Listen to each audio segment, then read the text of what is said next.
ಎಲ್ರಿಗೂ ನಮಸ್ಕಾರ. ಕರ್ನಾಟಕ ಆರ್ಥಿಕತೆಯ 2ನೇ ಪಠ್ಯದ ಮತ್ತೊಂದು ಇಂಪಾರ್ಟೆಂಟ್ ಟಾಪಿಕ್ ಅಂತಂದರೆ relevance of Tendulkar and C Rangarajan poverty indices. Tendulkar ಮತ್ತು ಸಿ ರಂಗರಾಜನ್ ಬಡತನ ಸೂಚ್ಯಾಂಕದ ಪ್ರಸ್ತುತತೆ. ಇಲ್ಲಿ ಸರ್ಕಾರ ಹಲವಾರು ಬಡತನ ಮತ್ತು ನಿರುದ್ಯೋಗ ಸಮಸ್ಯೆಗಳನ್ನು ನಿವಾರಣೆ ಮಾಡೋದಕ್ಕೆ ಹಲವಾರು ಕಾರ್ಯಕ್ರಮಗಳನ್ನು ಹಮ್ಮಿಕೊಳ್ತಾ ಹೋಗುತ್ತೆ. ಈ ಕಾರ್ಯಕ್ರಮಗಳನ್ನು ಹಾಕೊಳ್ಳೋದಕ್ಕೆ ಮುಂಚೆ ಕೆಲವೊಂದು ಸಮಿತಿಗಳನ್ನು ರಚನೆ ಮಾಡುತ್ತೆ. ಯೂಶುವಲ್ ಆಗಿ ಈಗ ನಾವು ಪ್ರಾದೇಶಿಕ ಅಸಮತೋಲನ ತಗೊಂಡ್ರೆ ಅಲ್ಲಿ ಆದಂತಹ ಸಮಸ್ಯೆ ಅಥವಾ ಹೈದರಾಬಾದ್ ಕರ್ನಾಟಕಕ್ಕೆ ವಿಶೇಷ ಸ್ಥಾನಮಾನ ಯಾಕೆ ಕೊಡಬೇಕು ಅಂತ ನೋಡೋದಕ್ಕೆ ಮುಂಚೆ ನಂಜುಂಡಪ್ಪ ಸಮಿತಿಯನ್ನು ನೇಮಕ ಮಾಡಿತ್ತು. ಅವ್ರು ಕೊಟ್ಟ ವರದಿ ಮೇಲೆ ಕೆಲವೊಂದು ಕ್ರಮಗಳನ್ನು ಅನುಸರಣೆ ಮಾಡಿತು. ಯೂಶುವಲ್ ಆಗಿ ಈ ರೀತಿಯ ಸಮಿತಿಯನ್ನು ರಚನೆ ಮಾಡಿ ಚೆನ್ನಾಗಿ ಆರ್ಥಿಕವಾಗಿ ಸದೃಢವಾಗಿರುವಂತಹ ಇಂಟೆಲೆಕ್ಚುಯಲ್ಸ್ನ ಸೆಲೆಕ್ಟ್ ಮಾಡಿ, ಬುದ್ಧಿವಂತಿಕೆ ಇರುವಂಥವ್ರನ್ನ ಸೆಲೆಕ್ಟ್ ಮಾಡಿ ಅವ್ರನ್ನ ಚೇರ್ಮನ್ ಮಾಡಿ ಅವರ ಕೆಳಗೆ ಒಂದು ಸಮಿತಿಯನ್ನು ರಚನೆ ಮಾಡಿ ಬಡತನವನ್ನು ಅಧ್ಯಯನ ಮಾಡಿ ಅದಕ್ಕೆ ಸೂಕ್ತವಾದ ಪರಿಹಾರವನ್ನು ಕೊಡೋ ಪ್ರಯತ್ನವನ್ನು ಮಾಡುತ್ತೆ. ಅದೇ ರೀತಿ ರಚನೆ ಆದಂತಹ ಸಮಿತಿಗಳು ಟೆಂಡೂಲ್ಕರ್ ಮತ್ತು ಸಿ ರಂಗರಾಜನ್ ಅವರ ಬಡತನ ಸೂಚ್ಯಾಂಕ ಸಮಿತಿಗಳು. ಈ ಸಮಿತಿಗಳ ಕೊಟ್ಟಂತಹ ವರದಿ ಅಥವಾ ಈ ಸಮಿತಿಗಳು ಏನು ಹೇಳಿದವೆ ಇದು ಇವತ್ತಿಗೂ ಎಷ್ಟು ಪ್ರಸ್ತುತ ಅನ್ನೋದು ಬಹಳ ಇಂಪಾರ್ಟೆಂಟ್ ಆಗುತ್ತೆ. ಏಕೆಂದರೆ ಒಂದು ಸಮಿತಿಯನ್ನು ರಚನೆ ಮಾಡಿ ಆ ಪ್ರದೇಶಕ್ಕೆ ಸರಿ ಹೊಂದುವಂತಹ ನಾವೊಂದು ವರದಿಯನ್ನು ಕೊಟ್ವಿ ಸರ್ಕಾರಕ್ಕೆ ಅಂದಮೇಲೆ ಅದು ಪ್ರಸ್ತುತವಾಗಿರೋದು ಕೂಡ ಬಹಳ ಇಂಪಾರ್ಟೆಂಟು. ಏಕೆಂದರೆ ಸಾಕಷ್ಟು ಹಣವನ್ನು ಸರ್ಕಾರ ಅದ್ರ ಮೇಲೆ ಖರ್ಚು ಮಾಡಿರುತ್ತೆ ಮತ್ತು ಆ ವರದಿಯನ್ನು ನಂಬುತ್ತೆ ಸರ್ಕಾರ. ಯಾರು ಈ ಸಮಿತಿ ರಚನೆ ಮಾಡಿ ಅವ್ರು ಏನು ವರದಿ ಕೊಡ್ತಾರೋ ಅದನ್ನು ನಂಬುತ್ತೆ ಸರ್ಕಾರ. ಹಾಗಾಗಿ ಅದರ ಪ್ರಸ್ತುತತೆ ಭಾಳ ಇಂಪಾರ್ಟೆಂಟು. ಅದು ಎಷ್ಟು ಇಂಪಾರ್ಟೆಂಟ್ ಆಗಿ ನಮ್ಮಲ್ಲಿ ಸೇರಿಕೊಳ್ಳುತ್ತೆ ಅಥವಾ ಬಡತನವನ್ನು ಪ್ರತಿ ಸಾರಿ ನಿವಾರಣೆ ಮಾಡೋಕ್ಕೆ ನೋಡಿದಾಗಲೂ ಕೂಡ ಈ ರಿಪೋರ್ಟ್ ಏನು ಹೇಳ್ತಾ ಇದೆ ಅನ್ನೋದನ್ನು ಎಷ್ಟರ ಮಟ್ಟಿಗೆ ಸರ್ಕಾರ ತಗೊಳುತ್ತೆ. How well the government refers to these committee reports and how well the recommendations given by these committees have been implemented for the removal of the poverty in the country.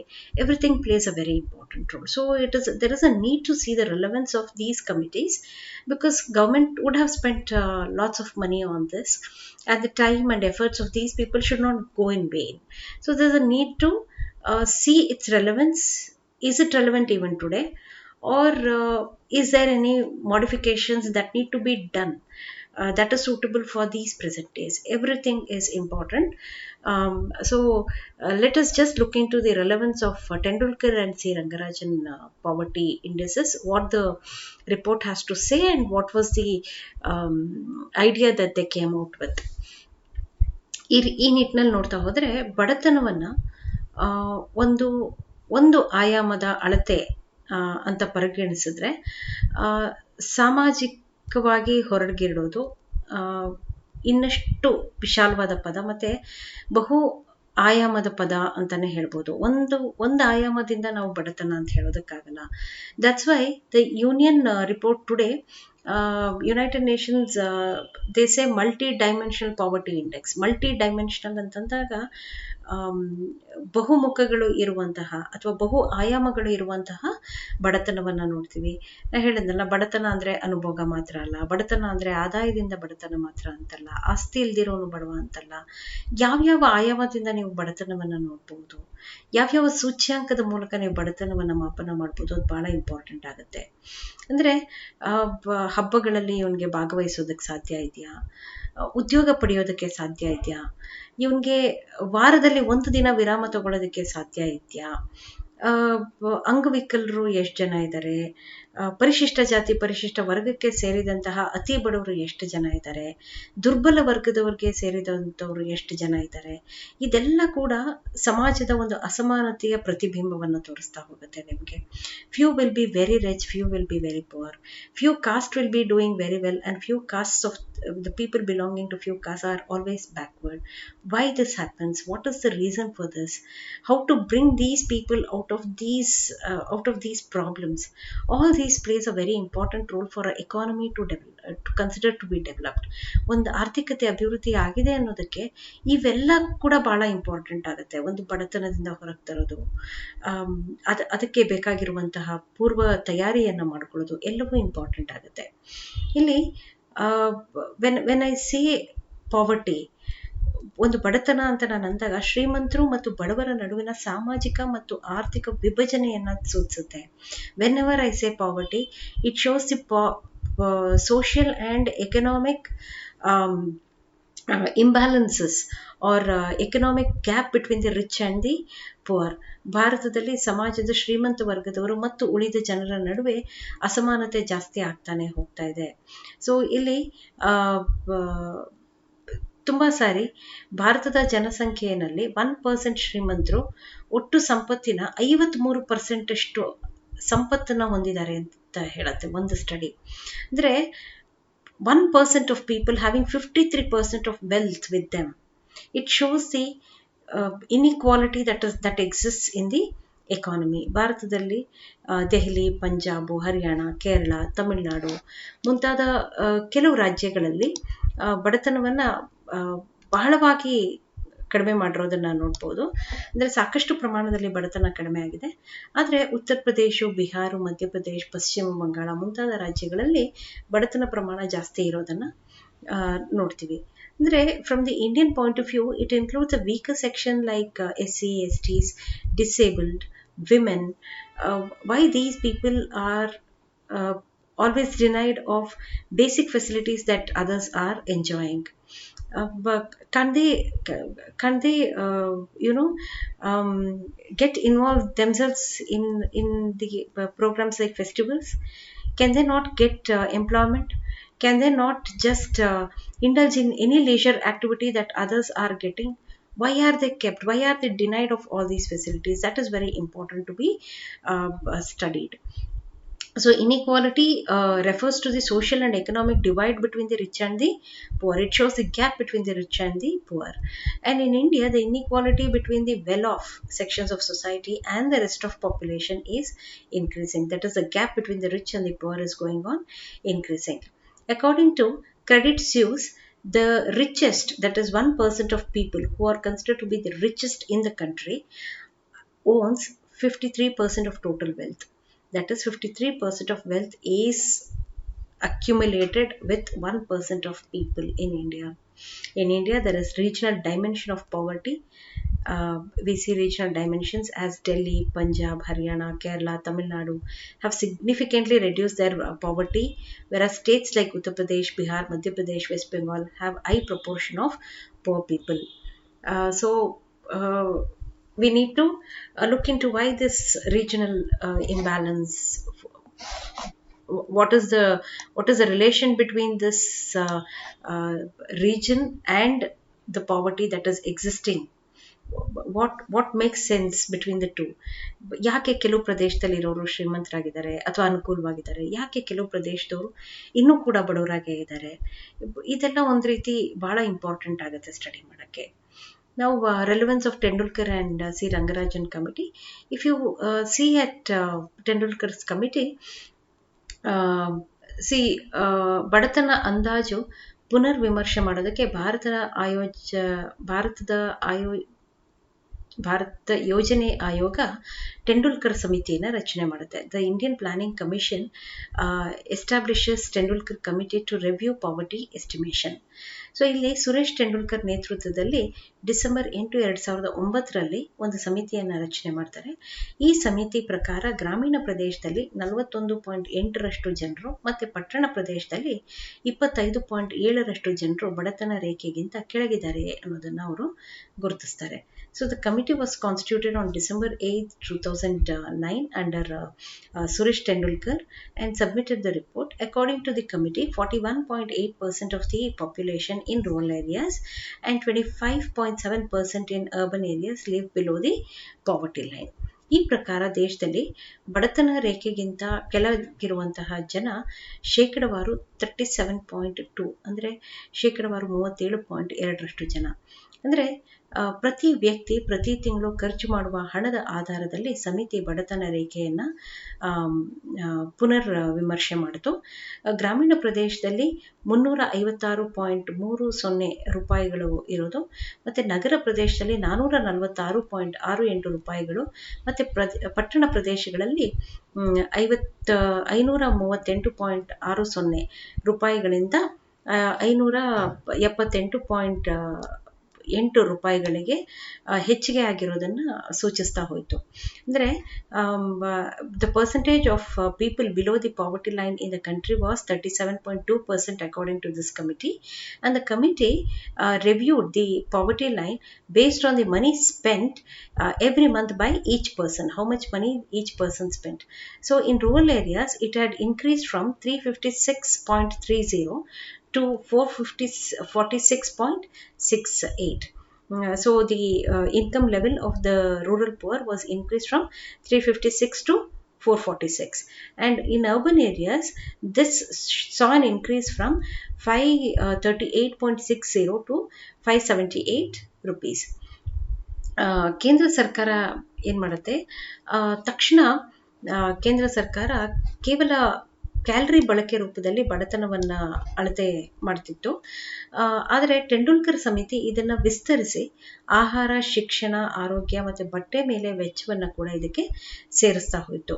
ಅಂದರೆ ನೀವು ಮೊದಲಿನ ಪ್ಲಾನಿಂಗ್ ಕಮಿಷನಲ್ಲಿ ಅಥವಾ food organisation ಇವ್ರು ಹೇಳಿದ ಪ್ರಕಾರ what is they say, ಇಷ್ಟು calorie ಊಟ ಮಾಡೋನು ಬಡತನಕ್ಕಿಂತ ಮೇಲಿರ್ತಾನೆ, ಇಷ್ಟು ಕ್ಯಾಲರಿ ಅವನಿಗೆ ಸಿಕ್ಕಿಲ್ಲ ಅಂತಂದರೆ ಅವ್ನು ಬಡತನಕ್ಕಿಂತ ಕೆಳಗಿರ್ತಾನೆ ಅಂತ. So only the nutritional value was looked at it when they were speaking about the poverty. But that is, the central government used to look at only the nutritional value. What the committee does, it is not only the food that matters. There are other few things which are very subsistent for the man to live. That is, the basic necessities of the man to live comfortably. So what they did, they included other things also. Tendulkar Samiti ಜನರ ಜೀವನ ಮಟ್ಟವನ್ನು ಗುರುತಿಸೋದಕ್ಕೆ ಬರೀ ಆಹಾರವನ್ನು ಮಾತ್ರವಲ್ಲದೆ ಆಹಾರದ ಜೊತೆಗೆ ಶಿಕ್ಷಣ, ಆರೋಗ್ಯ ಮತ್ತು ಬಟ್ಟೆ ಮೇಲಿನ ವೆಚ್ಚ ಎಷ್ಟು ಮಾಡ್ತಾರೆ, ಆಹಾರಕ್ಕೆ ಎಷ್ಟು ಖರ್ಚು ಮಾಡ್ತಾರೆ, ಶಿಕ್ಷಣಕ್ಕೆ ಎಷ್ಟು ಖರ್ಚು ಮಾಡ್ತಾರೆ, ಆರೋಗ್ಯಕ್ಕೆ ಎಷ್ಟು ಖರ್ಚು ಮಾಡ್ತಾರೆ, ಮತ್ತು ಬಟ್ಟೆಗೆ ಎಷ್ಟು ಖರ್ಚು ಮಾಡ್ತಾರೆ, ಈ ನಾಲ್ಕು ಕೂಡ ಬೇಸಿಕ್ ಫೆಸಿಲಿಟೀಸು, ಈ ನಾಲ್ಕು ಕೂಡ ಮೂಲಭೂತ ಅವಶ್ಯಕತೆಗಳಾಗಿರೋದ್ರಿಂದ ಈ ನಾಲ್ಕರ ಮೇಲೆ ಜನ ಎಷ್ಟು ಖರ್ಚು ಮಾಡ್ತಾರೆ ಅನ್ನೋದನ್ನು ನೋಡೋದಕ್ಕೆ ಅಂತ ಹೋಯಿತು. So the central government was impoverishingly looking at only the calorie consumption of the person to look into whether he was poor or rich. But the Tendulkar committee has considered cost of living on basis of for identifying the poverty ಅನ್ನು recognize ಮಾಡೋದಕ್ಕೆ cost of living ಅನ್ನು ನೋಡ್ತಾ ಹೋಯಿತು. For this cost of living it has included expenses on education, expenses on health, and expenses on consumption. So both are very much important for the important aspects of well-being. Now if we look into the relevance of Tendulkar committee, how relevant it is, relevance ಅನ್ನು ನೋಡ್ತಾ ಹೋದರೆ ಟೆಂಡೂಲ್ಕರ್ ಸಮಿತಿ ವರದಿ ಇವತ್ತು ಅಂಗೀಕರಿಸಿದ್ರು. ಮತ್ತು ಸರ್ಕಾರದ ಬಡತನ ಅಂದಾಜುಗಳು ವಿಶ್ವ ಬ್ಯಾಂಕ್ ಬಹಿರಂಗಪಡಿಸಿದಂಥ ಅಂದಾಜುಗಳಿಗೆ ಹತ್ತಿರದಲ್ಲೇ ಇವರ ರಿಪೋರ್ಟ್ ಕೂಡ ಇತ್ತು. Whatever the world bank had given, the report of Tendulkar, the Tendulkar report also was very much near to the world bank report that was given. 2005ರಲ್ಲಿ 42% ಭಾರತೀಯರು ಬಡತನ ರೇಖೆಗಿಂತ ಕೆಳಗಿದ್ರು ಅಂತ ವರ್ಲ್ಡ್ ಬ್ಯಾಂಕ್ ಹೇಳಿತ್ತು. ಅದನ್ನೇ ಇವರು ಕೂಡ ಸರ್ಕಾರ ಕೂಡ ಒಪ್ಕೊಂಡಿದ್ರು. ಮತ್ತು ಟೆಂಡೂಲ್ಕರ್ ಸಮಿತಿ ಕೂಡ ಹೌದು 42% ಜನನೇ ಬಡತನ ರೇಖೆಗಿಂತ ಕೆಳಗಡೆ ಇದ್ದಾರೆ ಅನ್ನೋದನ್ನು ಅವರು ಕೂಡ ಒಪ್ಕೊಂಡಿದ್ರು. ವರ್ಲ್ಡ್ ಬ್ಯಾಂಕಲ್ಲೂ ಕೂಡ ಅದು ಒಪ್ಪಿಗೆ ಆಗಿತ್ತು. ಸರ್ಕಾರ ಇದನ್ನು ತಗೊಂಡು 42% ಜನ ಬಡತನ ರೇಖೆಗಿಂತ ಕೆಳಗಿದ್ದಾರೆ ಅನ್ನೋ ಈ ರಿಪೋರ್ಟನ್ನು ತಗೊಂಡು ಅದಕ್ಕೆ ಸೂಕ್ತವಾದಂಥ ಕೆಲವೊಂದು ಮಾರ್ಗೋಪಾಯಗಳನ್ನು ಹುಡುಕ್ತಾ ಹೋಯಿತು. ಅಂದರೆ the government took the report from Tendulkar committee, which was almost the same as the World Bank report, and which said around 42% of people were living below the poverty line, and central government took it seriously that 42% of people are living below the poverty line, and many remedial measures were then implemented in its place. So ಅನೇಕ ನಿವಾರಣಾ ಕಾರ್ಯಕ್ರಮಗಳನ್ನು, ಬಡತನ ನಿವಾರಣಾ ಕಾರ್ಯಕ್ರಮಗಳನ್ನು ಹಮ್ಮಿಕೊಳ್ತಾ ಹೋದರು. So ಹಾಗಾಗಿ new so this the report was taken seriously, and the remedial measures were implemented accordingly by the central government. Then C. Rangarajan committee on poverty. ಏನು C Rangarajan committee ಏನು ಹೇಳ್ತು?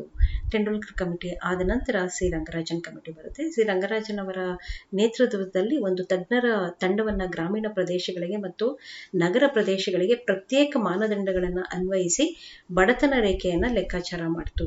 ಅಂದರೆ the Rangarajan committee worked out the poverty line by applying separate criteria for both rural areas and urban areas. ಎರಡನ್ನೂ ಕೂಡ ಒಂದಾಗಿ treat ಮಾಡಲಿಲ್ಲ, because the facilities that is available in urban areas is entirely different from the facilities that is available in the rural areas.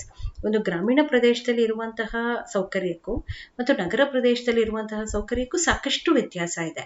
So ಎರಡೂ ವ್ಯತ್ಯಾಸ ಇರುವಂತಹ ಈ ಪ್ರದೇಶಗಳಿಗೆ ಒಂದೇ ರೀತಿಯ ಮಾನದಂಡ ಹೇಗೆ ಅನ್ನೋದನ್ನ ಅರ್ಥ ಮಾಡಿಕೊಂಡು Rangarajan committee give a different criteria for both urban areas and the rural area to study poverty. So ಇವರ ಪ್ರಕಾರ ರಂಗರಾಜನ್ ತಂಡ ಗ್ರಾಮೀಣ ಬಡತನವು ಇತರರಿಂದ ಪ್ರತ್ಯೇಕ ಮಾಡೋದಕ್ಕೆ ಅನುಭೋಗ ಬುಟ್ಟಿಯ ಪರಿಕಲ್ಪನೆಯನ್ನ ಯೂಸ್ ಮಾಡ್ತು.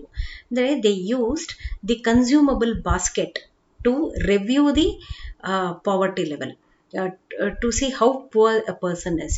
ಸೊ ಕನ್ಸ್ಯೂಮಬಲ್ ಬಾಸ್ಕೆಟನ್ನು ನೋಡ್ತು, ಬಾಸ್ಕೆಟನ್ನು ಕನ್ಸಿಡರ್ ಮಾಡ್ಕೊಳ್ತಾರೆ. ಅಂದರೆ ಅನುಭೋಗ ಬುಟ್ಟಿಯ ಪರಿಕಲ್ಪನೆಯನ್ನು ಪರಿಚಯ ಮಾಡ್ತಾರೆ. ಅನುಭೋಗ ಬುಟ್ಟಿ ಅನ್ನೋದು ಒಂದು ಆಹಾರ ಸಂಯೋಜನೆ, ಅಂದರೆ food items and non food items.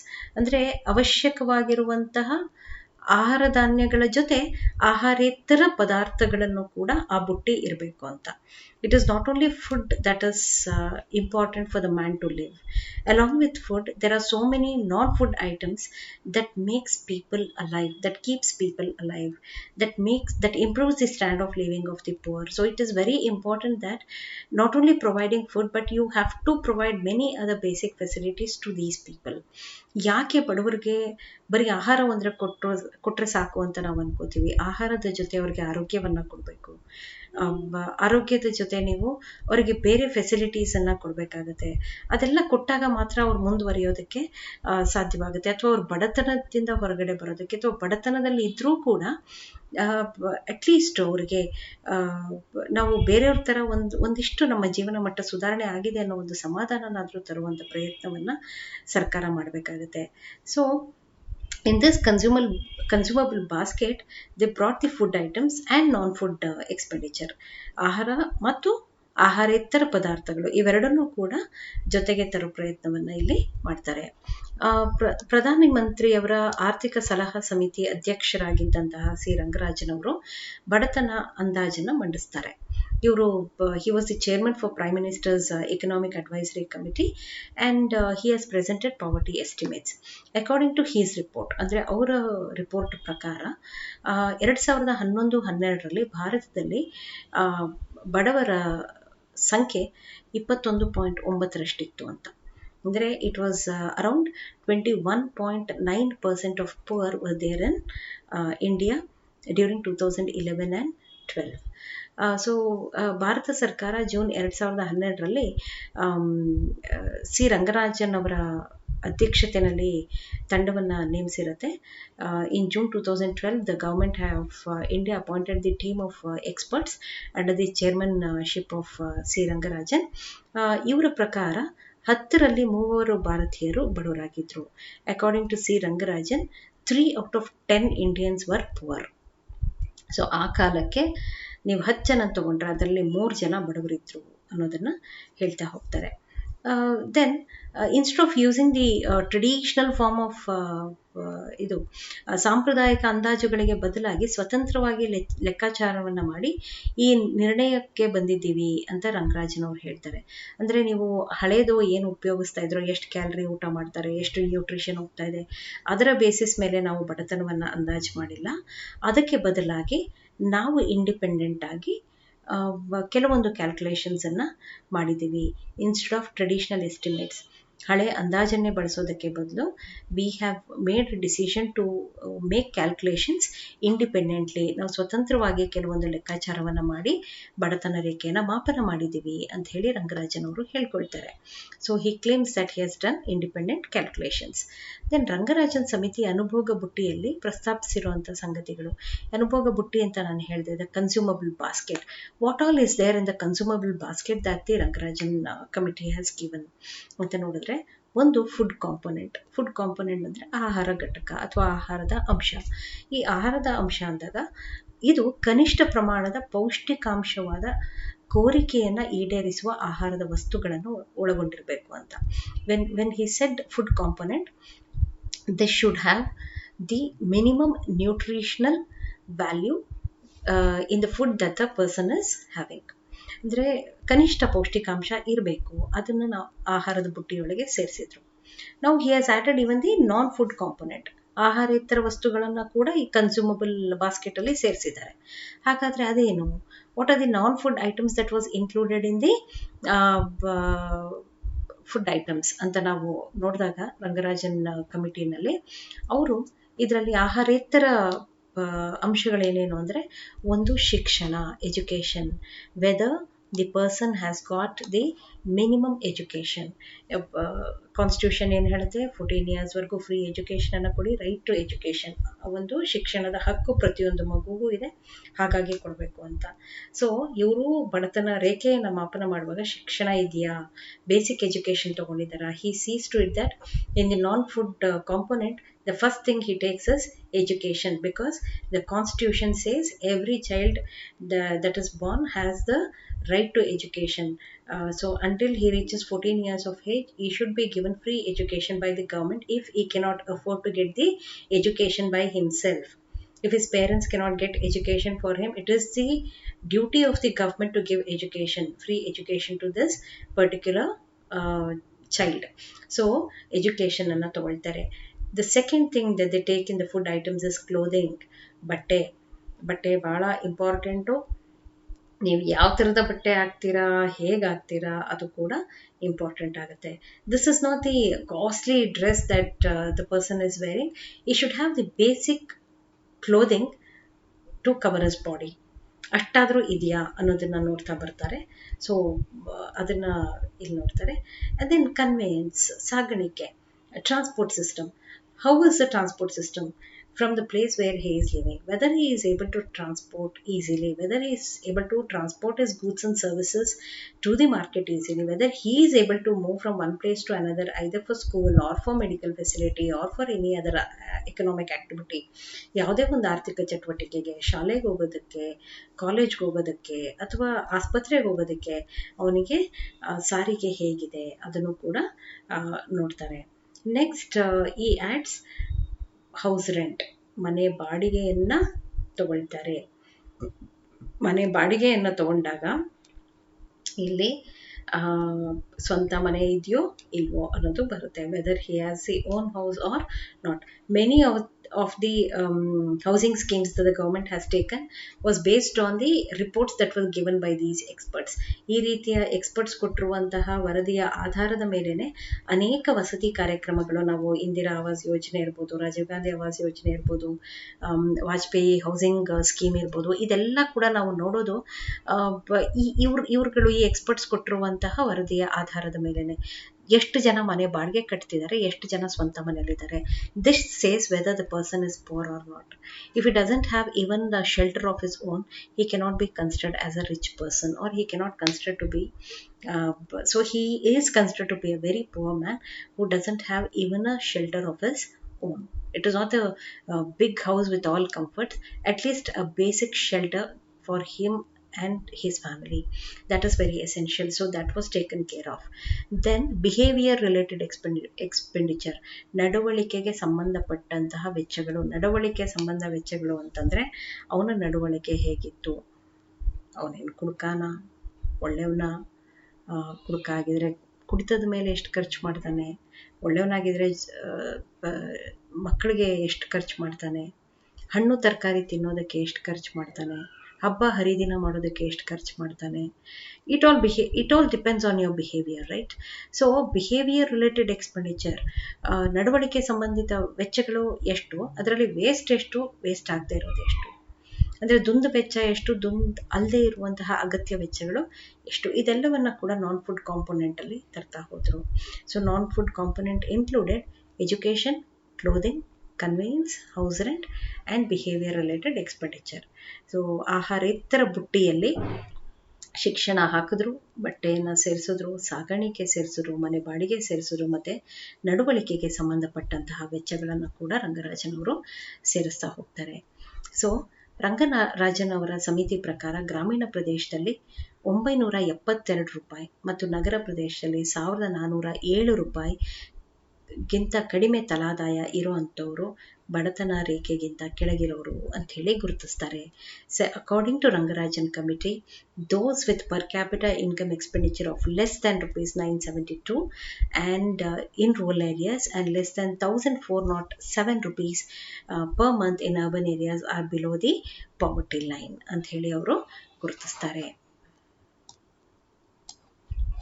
And then ಕುಟುಂಬ ಒಂದರಲ್ಲಿ ಸರಾಸರಿ 5 ಜನರಿರ್ತಾರೆ ಅಂತ ಭಾವಿಸ್ಕೊಂಡ್ರೆ ಗ್ರಾಮೀಣ ಪ್ರದೇಶದಲ್ಲಿ 4860 ರೂಪಾಯಿ ಮತ್ತು ನಗರ ಪ್ರದೇಶದಲ್ಲಿ 7035 ರೂಪಾಯಿ ಮಾಸಿಕ ಅನುಭೋಗ ವೆಚ್ಚ ಅಗತ್ಯ ಇರುತ್ತೆ ಅಂತ ರಂಗರಾಜನ್ ಅವರು ಹೇಳ್ತಾರೆ.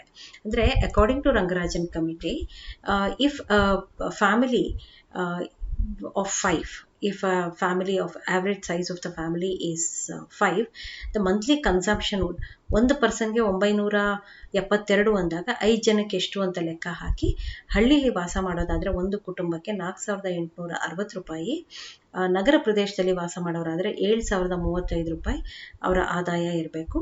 ಹಂಗಿದ್ದವರು ಬಡತನ ರೇಖೆಗಿಂತ ಮೇಲಿರೋರು, ಅಷ್ಟು ಇಲ್ಲದೆ ಇರೋರು ಬಡತನ ರೇಖೆಗಿಂತ ಕೆಳಗಿರೋರು ಅಂಥೇಳಿ ಅಲ್ಲಿ ಗುರುತಿಸ್ತಾರೆ. ಆಮೇಲೆ ಈ ತಜ್ಞರ ತಂಡದ ಅಭಿಪ್ರಾಯದಲ್ಲಿ 2011-12ರಲ್ಲಿ 30.9% ಗ್ರಾಮೀಣ ಜನ ಮತ್ತು 26.4% ನಗರ ಪ್ರದೇಶದ ಜನ ಬಡತನ ರೇಖೆಗಿಂತ ಕೆಳಗಿದ್ರು. ಇದರ ಜೊತೆ ಅಖಿಲ ಭಾರತ ಪ್ರಮಾಣ, ಬಡತನ ಪ್ರಮಾಣ 29.5 ಇದೆ ಅಂತ ಹೇಳ್ತಾರೆ.